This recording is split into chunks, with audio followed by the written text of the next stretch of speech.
The last rejection sounded like a screen door slamming shut in a hard wind. That was the 25th.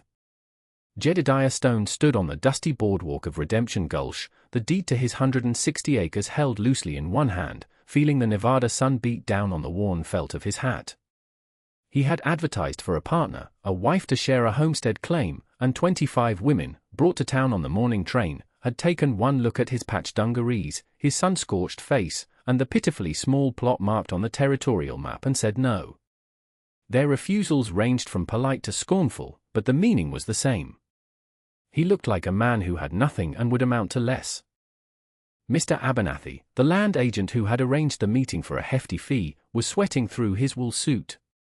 "Well, Stone," he huffed, mopping his brow with a silk handkerchief. "That appears to be the lot. A shame. Fine prospects, every 1 inch." Jed didn't answer.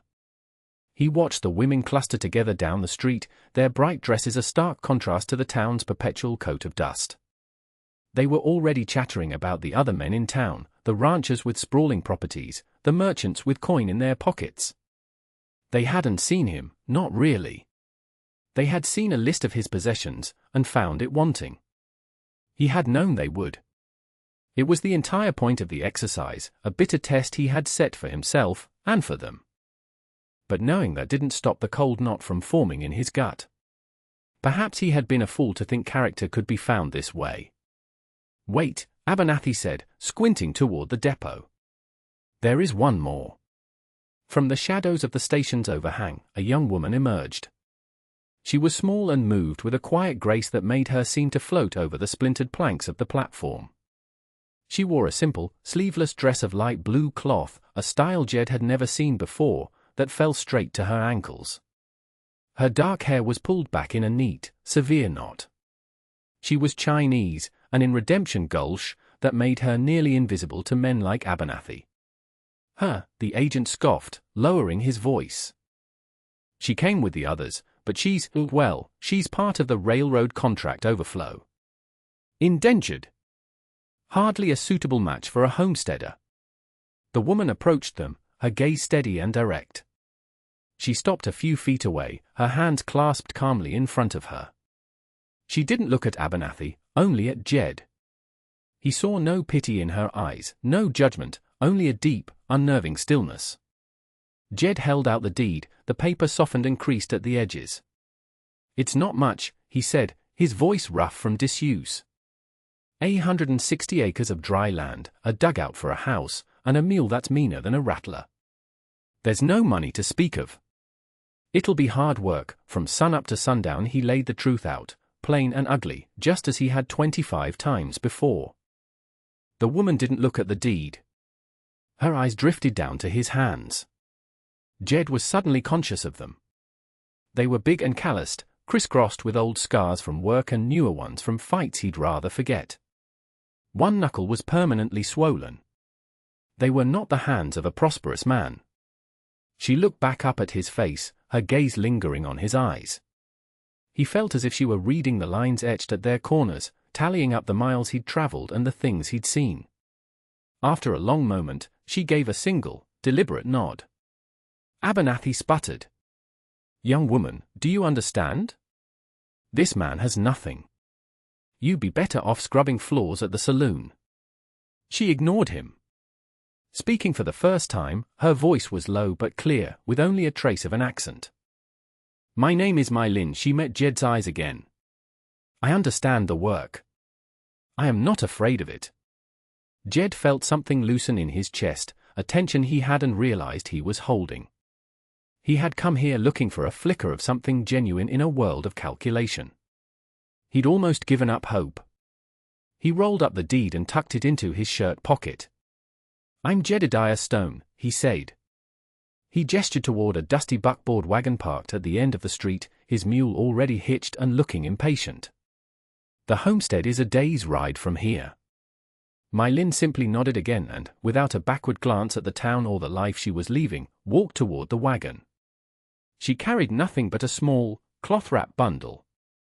Jed settled his account with a stunned Abernathy, paying the man in silver dollars that made him blink. The cost was exorbitant, but it was worth it.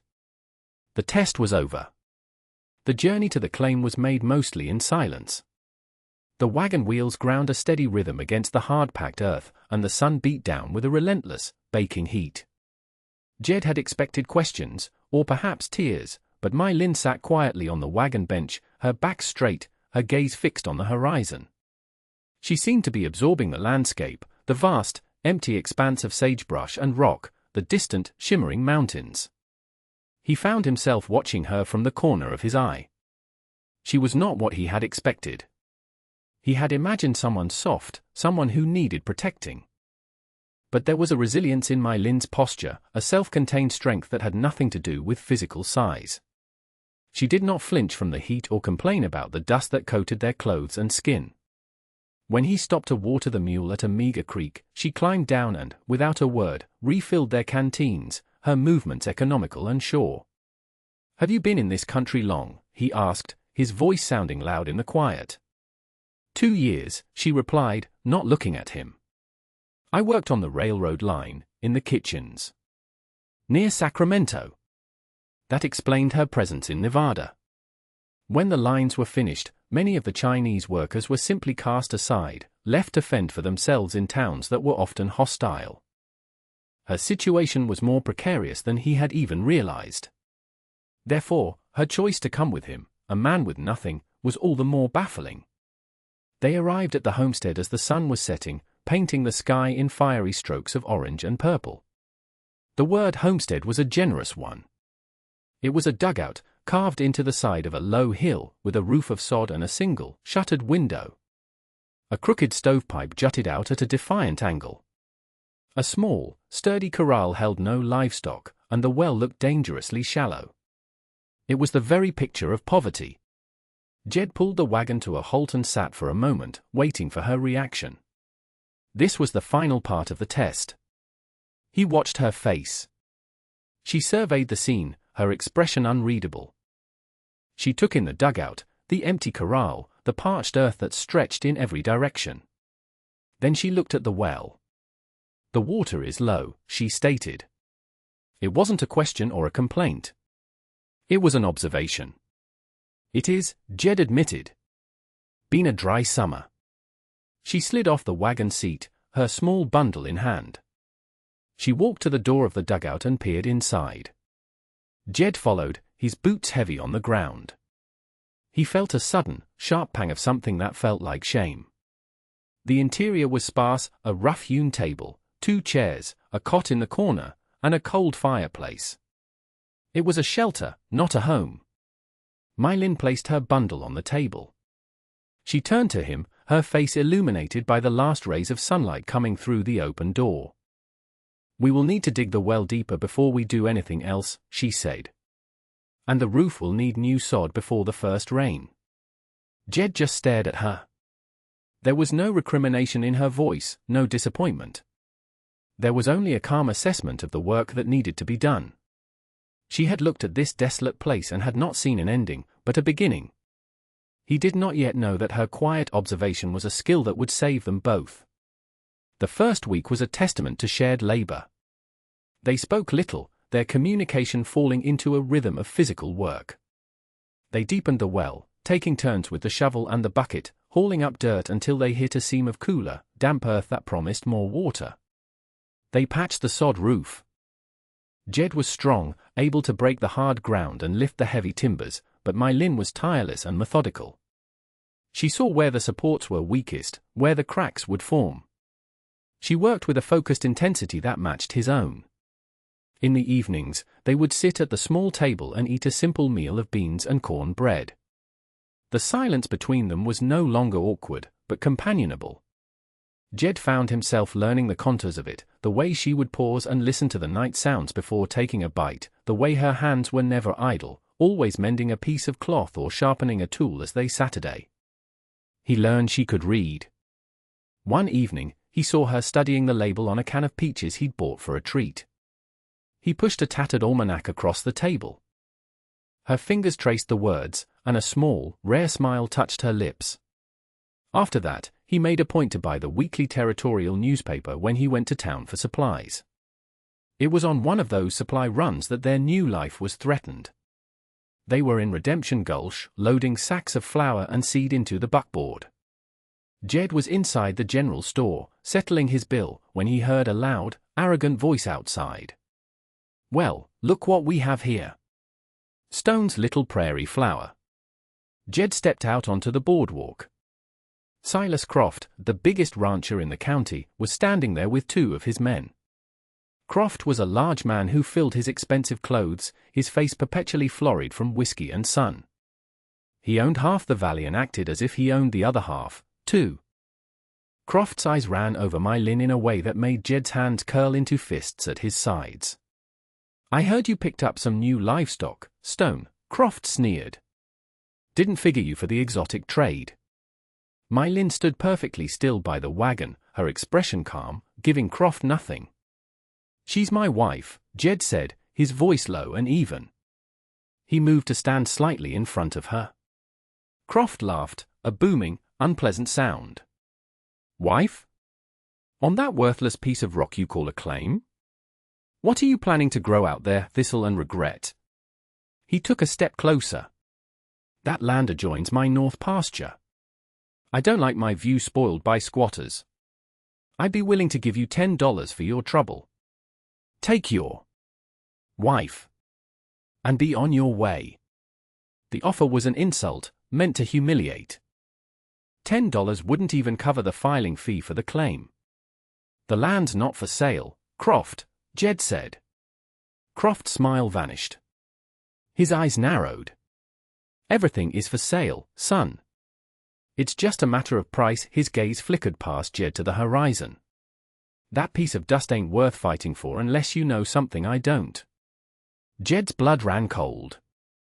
It was an idle threat, but it was also a probe. Croft was fishing, trying to see if there was a reason Jed had chosen that specific, forgotten parcel. Jed held the man's gaze, letting the silence stretch.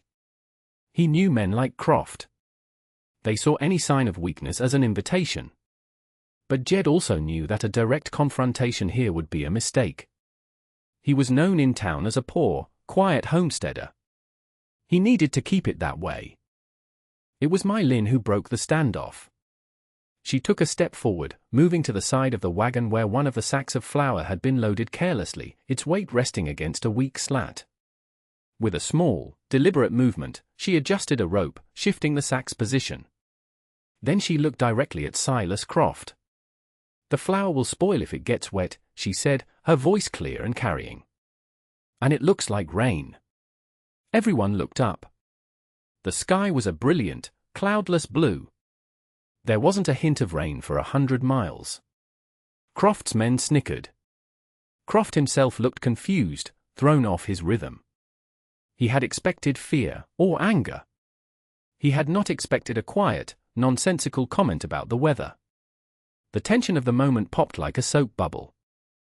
Croft scowled, robbed of his audience and his momentum. "You're a fool, Stone," he growled, turning away. Both of you. He and his men mounted their horses and rode off, kicking up a cloud of dust. Jed watched them go, his body still coiled tight. He turned to my Lynn. "Thank you," he said, not entirely sure what he was thanking her for. She was looking down the street after Croft's horses. "The bay horse," she said quietly. "The one on the right. It favors its front left leg. It will be lame by morning." Jed looked at her, truly seeing her for the first time. She hadn't just deflected Croft. She had been observing, cataloging details, seeing weaknesses. She had noticed a faltering horse while two armed men stood over her. In that moment, he realized her quietness was not passivity. It was a shield, and behind it, her mind was constantly working, seeing things that men like him, men who looked for the obvious threat, always missed. What he had found in the barn that night would change everything by morning. That night, the air in the dugout was thick with unspoken things. The encounter with Croft had changed the dynamic between them. They were no longer just two strangers working side by side. They were partners, whether they had intended to be or not. A threat to the land was a threat to them both. After a supper eaten in near total silence, Jed watched as my Lynn cleaned their plates. Her movements were as precise and economical as ever, but he sensed a new tension in her shoulders. "Why did you choose me?" he asked, the question abrupt. "In town. You could have said no, like the others." Abernathy was right. "You could have found easier work." My Lynn finished drying the last plate and set it on the shelf. She turned to face him, her dark eyes searching his in the flickering lamplight. "The other women," she began, her voice soft, "they looked at your clothes. They looked at your paper deed. They saw a poor man." "That's what I am," Jed said. It was the foundation of the lie, the one he had so carefully constructed. "No," she said, shaking her head slowly. "They did not look at your hands." She took a step closer and gestured toward his hands, which rested on the table. "A man who is lazy or defeated has soft hands. Your hands have calluses from hard labor. They have scars, yes, but they are the scars of a man who works. Not just a man who fights." She paused, gathering her thoughts. "And they did not look at your eyes. I have seen many men in this country. Men who are hungry for money, for power. Their eyes are always moving, always calculating. Other men are beaten down by this land. Their eyes are empty. Your eyes, they are not hungry, and they are not empty. They are tired. You look like a man who has run a long way and is looking for a place to stop." The simple, unvarnished truth of her words hit him like a physical blow. She had seen past the threadbare clothes, past the humble claim, and had looked straight into the heart of him, at the weariness that had driven him to this desperate gamble. She had seen a man looking for peace, not a fortune. A dam of secrecy he had maintained for years began to crack. He owed her his own truth. He stood and walked to the far corner of the dugout, where a loose stone sat at the base of the wall. He pried it free. From the hollow behind it, he pulled a heavy, oilskin wrap package. He brought it to the table and unwrapped it under the lamplight. Inside was not gold or cash, but a worn leather satchel. He opened it and spread the contents on the table. There was a U.S. Marshal's badge, tarnished with age. There were telegraphs, yellowed and creased, detailing manhunts and arrests. There was a bank book from a San Francisco bank, showing a balance that would have made Silas Croft's holdings look modest. And there was another deed, crisp and official, for a 1,000-acre ranch in the Montana Territory, purchased under the name Jedediah Stone. "I wasn't always a homesteader," he said quietly, his eyes fixed on the badge. "For 10 years, I was a marshal. I chased men, and sometimes, they chased me. I saved some money. More than enough. But the name, it followed me. Men looking for a reputation, men looking for revenge, men looking for a handout." He finally looked at her. "I wanted to stop running. I wanted a life where my name didn't mean anything. I wanted a partner who would choose the man, not the money or the reputation. So I bought this worthless claim under a false name, put on these clothes, and stood on that boardwalk. I faked being broke because it was the only way I knew to find someone true." My Lynn looked at the items on the table, then back at him. He expected shock, perhaps anger at the deception. Instead, her expression softened with something he could only describe as understanding. "A man who has everything," she said softly, "must be very lonely." Before he could process her words, a sound from outside cut through the night. The sharp, unmistakable crack of a rifle, and the splintering of wood as a bullet tore through their cabin door. They both dropped to the floor instinctively. Another shot ripped through the shuttered window. "Croft," Jed hissed, his mind racing. This wasn't a legal challenge. This was an extermination. Croft wasn't just a bully, he was a killer. He must have found out who Jed really was. The quiet homesteader was gone, and Jed Stone, the marshal, was back in a fight he never wanted. He reached for the Colt peacemaker he kept wrapped in an oilcloth beneath his cot. The weight of it in his hand felt both familiar and foreign. He had come here to put this life behind him. But the letter arrived 3 days later. It was not signed. 3 months passed. The Nevada sun was just as hot, but the land around the dugout was no longer a uniform, dusty brown. A small, vibrant patch of green had appeared near the well. Rows of corn stood shoulder high, and squash vines snaked across the tilled earth. The change was a testament to the spring My Lin had found. She had noticed a patch of stubborn, deep-rooted wildflowers that stayed green long after the surrounding grasses had turned yellow. She had insisted they dig there, and after 2 days of back-breaking labor, they had struck a steady, reliable source of water, a hidden artery beneath the dry skin of the earth. The night of the attack had been the turning point. They had survived, huddled in the dark as Croft's men fired sporadically at the dugout before riding off, confident they had terrified the squatters into leaving. But they had misjudged their targets. The attack had not broken them, it had forged them into a true partnership. Jed had not used his gun. Instead, the next morning, he had ridden into town, not as a gunslinger, but as a student of the law. He spent 2 days at the territorial office, poring over land surveys and claim records. His years as a marshal had taught him that the most dangerous men often left a trail of paper. Croft was no exception. Jed discovered that the survey for Croft's own ranch contained irregularities, convenient mistakes that had expanded his boundaries over the years. While he was gone, My Lin had gone to work in her own way. She walked to the large encampment of Chinese laborers who were now maintaining the railroad tracks. She had lived in their world. She spoke their language. She drank tea with the foreman and listened to their stories. She learned that Croft had been cheating them for months, paying them a fraction of the wages he'd promised the railroad company he was paying. He was stealing from the company and his workers alike. When Jed returned, they put their knowledge together.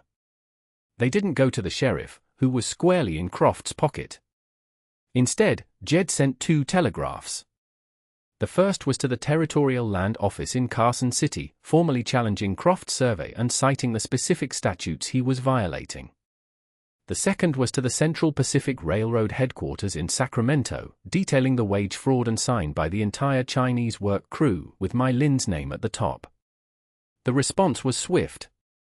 A federal surveyor and a railroad auditor arrived on the same train a week later. Croft's empire, built on bluster and casual theft, could not stand up to official scrutiny. He was undone not by a gunfight, but by an audit and a proper survey. His land holdings were reduced, and he was facing federal charges. His power in Redemption Gulch evaporated like a puddle in the summer sun. The town, which had once feared him, now scorned him. And the quiet homesteader and his Chinese wife, once seen as insignificant, were now regarded with a new, grudging respect. Now, in the quiet of the late afternoon, Jed leaned against the newly built porch railing of the dugout, which was slowly being transformed into a proper cabin. He watched My Lin in her garden, tending to the plants with a gentle, knowing touch. She wore a simple blue work dress, the fabric faded from the sun, but she moved with the same grace he had noticed that first day. He walked over to her, his boots making soft sounds in the tilled earth. He didn't offer to help. He knew this garden was her domain, a place of peace she had coaxed from the stubborn soil. He simply stood beside her, sharing the silence. She looked up at him, a smudge of dirt on her cheek. "The corn will be ready soon," she said. "It will," he agreed. His gaze fell to her hands. They were no longer the smooth, delicate hands of the woman who had stepped off the train. They were stained with soil, with small cuts and growing calluses. They were the hands of a homesteader. He reached out and gently took one of her hands in his. His own was rough and scarred, a map of a violent past. Hers was a map of a hopeful future. Together, they made a new kind of sense. He had started this whole thing with a lie, a test to find something real. He had pretended to have nothing, hoping to find a woman who saw more than possessions. But he was the one who had been blind. My Lin had not chosen him in spite of his poverty. She had chosen him because she saw the truth of him, the worker, the survivor, the man looking for a home. She had never been the one being tested. He was. A life, he realized, wasn't something you found or bought.